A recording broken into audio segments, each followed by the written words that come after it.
Tallahassee when I was about 8. And so I grew up in Tallahassee, and I went away to school for 2 years in North Carolina, and then I came home and graduated from Florida State University, which is where I met Mark. I had a friend who was dating one of the other GAs at the time, and Mark was with them, you know, when they were out to dinner or something, and Mark just made the comment, "I'd like to meet a nice girl." And so my roommate said, "Oh, I know just the one." And so anyways, so I said, "You said I was nice? I mean, golly." Anyways, so they set us up, and we actually, it was when there was a hurricane that had just come through and hit Panama City and come through, so there was a curfew and nothing was open, so we just actually cooked dinner and had at their apartment and then watched a movie, and then that was our first date. And the rest is history.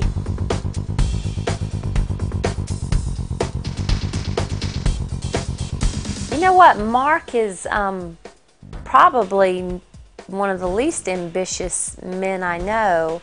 And I just think, I mean, we were happy at Florida State. We were content, you know, when he finally did get the quarterback job and the coordinator job. And so we were happy, but then I think something inside of Mark, I think the Lord started working in Mark, and it was just one of those things where we felt like different circumstances through people saying things or situations happening that we felt like he was probably gonna, you know, do it. And so then he started to kind of get excited about it.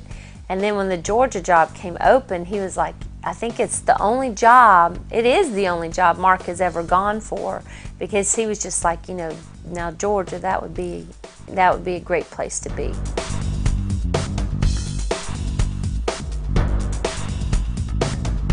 I'm fairly independent, so Mark not being around is not, it doesn't bother me. And the other thing that's probably bigger than that is when Mark is here with us, and he is, you know, his attention and his focus is on myself and the children. So I don't think, you know, I think if he came home and he brought his job with him, or I mean, not that we don't ever talk football, I mean, come on, we talk football a lot, but you know what I mean. But it can be, we have a good time and we enjoy, you know, being with us. And I think the kids, because he'll always ask, you know, am I away too much? Am I gone too much? Or I'm like, you know, never once has any of your children said, you know, Mom, where is Dad? And why isn't he here? And why does he work so long? And I said, they don't ever say that, honey. I said, they never say that, because I think when he is here, he's good.